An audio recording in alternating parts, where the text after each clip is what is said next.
Draw a level diagram. ये तो प्यारे बच्चों मोस्ट इंपॉर्टेंट है, मूविंग कॉइल गैल्वेनोमीटर। इसको तो बिल्कुल रट के चले जाना, समझ लिया ना। सेशन में 1 घंटा लगाया था सब कुछ बताने में, इसके बारे में कुछ भी आया एग्जाम में छोड़ना मत। मैं यहां पे उड़ता हुआ क्यों चल रहा हूं क्वेश्चन करवाने में, क्यों?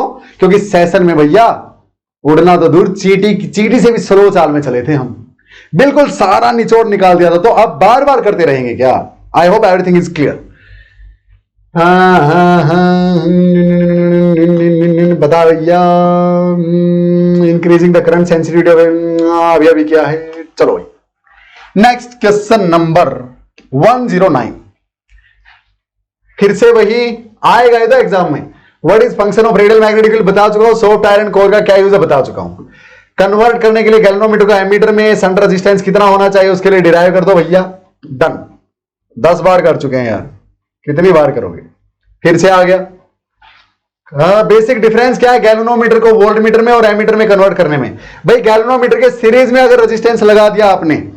हेलो प्यारे बच्चों, आई होप कंसेप्ट में मजा आ रहा था। जस्ट 1 मिनट 2 बातें आपसे शेयर करनी है। पहली बात ये कि टेस्ला क्लासेस आपके लिए प्यारे बच्चों लाइव फिजिक्स क्लासेस लेके आए हैं। कहां पे? टेस्ला क्लासेस नाम की ऐप पे प्यारे बच्चों, जहां पे मैं आपको पूरा फिजिक्स का सिलेबस ओनली एट ₹1199 में करवाने वाला हूं। क्या क्या फैसिलिटीज रहेंगी प्यारे बच्चों? आप एक काम कीजिए, ज्यादा टाइम आपका मैं नहीं लूंगा, ये सब फैसिलिटीज रहेंगी। वहां पे IIT JEE नीट सब तरह के अलग अलग बैच चले हुए हैं, प्लस बोर्ड्स का आपका बैच टारगेट 70 आउट ऑफ 70 नाम से चला हुआ है प्यारे बच्चों। वहां के लिए आपको करना क्या है, टेस्ला क्लासेस नाम की ऐप डाउनलोड करनी है प्ले स्टोर से, और वहां पे जाके डेमो सेशंस देखने हैं प्यारे बच्चों। टारगेट 70 आउट ऑफ 70 बैच में डेमो सेशंस आपको मिलेंगे। अब सिर्फ ये ही नहीं, यहां पे आप कांटेक्ट करके आप मुझसे कभी भी बात कर सकते हैं, मेल कर सकते हैं, या फिर प्यारे बच्चों एक और खास बात कि वहां पे हर चैप्टर का इंडिविजुअल कोर्स भी चला हुआ है। अगर आपको सिर्फ चैप्टर 1 करना है, मान लें एग्जांपल के लिए इलेक्ट्रिक चार्जेस एंड फील्ड करना है, जो कि 7 to 9 मार्क्स का आपका आएगा, हर चैप्टर प्यारे बच्चों ओनली एट ₹299 अवेलेबल आपको टेस्ला क्लासेस की ऐप पे, जहां पे सेशंस आपको रिकॉर्डेड फॉर्म में मिलेंगे और डाउट्स 24 घंटे के लिए मैं आपके लिए अवेलेबल रहूंगा प्यारे बच्चों। इसी कॉन्टैक्ट नंबर पे आप कॉन्टैक्ट करके मुझसे कुछ भी जानकारी ले सकते हैं। ये सारी फैसिलिटीज अवेलेबल रहेगी। बस आपसे रिक्वेस्ट एक है कि अभी जाइए टेस्ला क्लासेस नाम की ऐप डाउनलोड कीजिए और वहां पे किसी भी बैच का, किसी भी चैप्टर का डेमो सेशन देखिए और मुझसे बात कीजिए। See you soon in the next one. अपने कंसेप्ट को कंटिन्यू रखिए प्यारे बच्चों। जय हिंद। तो वो वोल्ट मीटर की तरह काम करने लगेगा और गैल्वेनोमीटर के पैरेलल में अगर आपने शंट रेजिस्टेंस लगा दिया तो एमीटर की तरह काम करने लगता है। ये मोस्ट बेसिक डिफरेंस है। रीजन क्या है? पैरेलल में रेजिस्टेंस लगा के सर्किट का नेट रेजिस्टेंस घट जाएगा, उसके कारण करंट इजीली फ्लो करने लगेगा और वो गैल्वेनोमीटर अब एमीटर की तरह काम करने लगेगा। सीरीज में वो रेजिस्टेंस लगा के सर्किट का नेट रेजिस्टेंस बढ़ जाएगा, सॉरी गैल्वेनोमीटर का नेट रेजिस्टेंस बढ़ जाएगा, जिसके कारण गैल्वेनोमीटर ना के बराबर करंट ड्रॉ करेगा और सर्किट का करंट अफेक्ट मिनिमम होगा। 2 long straight parallel conductors I1 I2 current d distance पे हैं। सुटेबल डायग्राम से बताओ magnetic field due to one on the other निकाल सकते हैं राइट हैंड थंब रूल से। Hence deduce the expression for force mu not over 2 pi r into में I1 I2 force per unit length. Mention the nature of force. अगर दोनों wires में, दोनों straight parallel conductors में current एक ही direction में तो अट्रैक्ट करेंगे, अपोजिट डायरेक्शन में तो रिपेल कर देंगे उतने ही फोर्स के साथ। नेक्स्ट भैया, rectangular loop of size L into B carrying a steady current I is placed in uniform magnetic field B. Prove that torque will be this much. Torque निकालना भैया NIAB sin थीटा, NIAB cross product है into में sin थीटा। Done, direct topic पूछ लिया। Show that a plane loop carrying current I having N closely bound. ठीक ठीक, ये फिर से सेम केस है, कोई फर्क नहीं है। अच्छा NIA बताना है, इसकी वैल्यू बतानी बस। When this loop is placed in magnetic field V, find out the expression for torque NIAB sin theta. A galvanometer of coil, ये आ जाओ, न्यूमेरिकल आ गया, आ जाओ, बैठा हूं। A galvanometer of coil 50 ohm। अच्छा G प्यारे बच्चों 50 ohm दे रखा है। गैल्वेनोमीटर का रेजिस्टेंस कैपिटल G से शो करते हैं। Shows full scale deflection for a current of 5 milli ampere.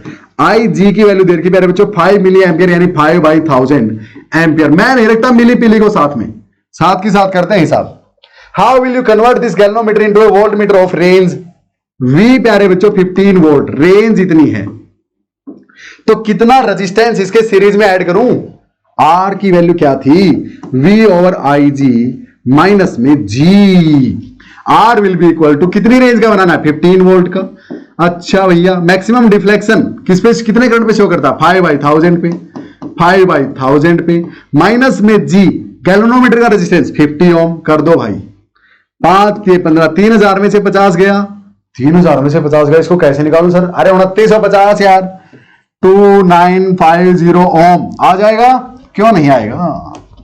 Formula याद रख लेना भैया, ये वाला डन डनाडन। वोल्ट मीटर बनाने के लिए, एमीटर के लिए क्या था? शंट रेजिस्टेंस कितना लगाते हैं? आई जी ओवर में आई माइनस आई जी इंटू में जी, याद रहेगा। नेट रेजिस्टेंस एमीटर बनाते टाइम पैरेलल में होते हैं भैया, तो G इंटू एस बाय में G प्लस एस, ये शंट का रेजिस्टेंस, ये गैल्वेनोमीटर का। और वोल्ट मीटर बनाते टाइम डायरेक्ट ऐड कर देना गैल्वेनोमीटर का रेजिस्टेंस प्लस में जो रेजिस्टेंस सीरीज में ऐड किया है वोल्ट मीटर बनाते टाइम वो। नेक्स्ट डायरेक्ट कर दोगे, फिर से moving coil galvanometer, radial magnetic field, why moving, अरे क्या हुआ तेरे को? नेक्स्ट चलो भैया, कितनी बार करवाऊं ऐसे ऐसे क्वेश्चन? कितनी बार? 5 मार्क में, 5 मार्क में आता है। All India 2010, derive an expression for the force between two, done. Long straight wire A B carries current I, a proton P travels with speed v नीचे की तरफ, parallel to the wire at a distance d in a direction opposite to the current as shown in the figure. What is the force experienced by the proton and what is its direction? Force proton पे एक charge पे QVB लगेगा, into में sine theta, theta कितना है? इस पे magnetic field इसके कारण कितनी? इसके करंट ऊपर, मैग्नेटिक फील्ड यहां पे अंदर की तरफ, यहां मैग्नेटिक फील्ड अंदर की तरफ, तो इसकी डायरेक्शन ऑफ मोशन किस तरफ? नीचे, मैग्नेटिक फील्ड अंदर, तो इस पे थीटा कितना हो गया? 90। साइन थीटा लगाने की जरूरत नहीं है, साइन 90 बना होता है। चार्ज प्रोटॉन का E मान लो प्लस E, वेलोसिटी V दे रखी है, मैग्नेटिक फील्ड मान लिया B थी। मैग्नेटिक फील्ड की वैल्यू निकालना चाहते हो तो वो भी निकाल सकते हो मेरे बच्चे, इस करंट के कारण यहां पे मैग्नेटिक फील्ड कितनी? EV मैग्नेटिक फील्ड की वैल्यू म्यू नॉट, हाँ म्यू नॉट, क्या यार, क्या क्या क्या कहां गया दिमाग? म्यू नॉट I और 2 पाई R, R की वैल्यू कितनी? D, तो इसको D लिख देना, याद है ना, into sine phi 1 plus sine phi 2 वाला फार्मूला, और यहां पे 4 होता था, sine phi 1 sine 90 plus sine 90 2 two 4, इसलिए ये आया है ये वैल्यू। अच्छा, फोर्स की डायरेक्शन क्या होगी इस प्रोटॉन पे? प्रोटॉन यानी नीचे की तरफ, यानी करंट नीचे की तरफ, प्रोटॉन के कारण मैग्नेटिक फील्ड अंदर, तो फोर्स उस तरफ, तो इसमें फोर्स इस तरफ लगेगा, वेलोसिटी इस तरफ है, ओवरऑल ये ऐसे चलने लगेगा, अब ऐसे घूमता रहेगा भैया मैग्नेटिक फील्ड में। नेक्स्ट डायरेक्शन बता दोगे ना, किस तरफ? Away from the conductor. चलो भैया, फिर बता दोगे तो बहुत अच्छी बात है, ये फिर से कर दो। Next, 2 straight wires, find the done. Rectangular current carrying loop पढ़ लो आप, मुझे तो देखते ही पता चल गया, फॉर्म में 2010 में पूछा गया है ये क्वेश्चन, मैं हर साल करवाता हूं बच्चों को ये सारे के सारे, मुझे तो याद है भाई उंगलियों पे, बात तो आपकी है, आप पढ़ा करो अच्छे से, कर चुके ये 10 बार। रेक्टेंगुलर करंट कैरिंग लूप है, ठीक है, क्या निकालना है? डायरेक्शन ऑफ मैग्नेटिक मोमेंट पता है भैया, ठीक है, और when the torque acting on the loop maximum and zero, maximum कब होता है? Tau is equal to NIAB sine theta. अब torque will be maximum when theta is 90 degree, किस के बीच? इस प्लेन के नॉर्मल और मैग्नेटिक फील्ड के बीच। So when angle between the normal to the current carrying coil and the magnetic field is 90 degree, then the torque will be maximum, and when that angle is 0 degree the torque will be minimum, that will be 0। चले आगे, हो जाएगा भैया, done. Magnetic moment NIA कर चुके हैं उस topic में अच्छे से।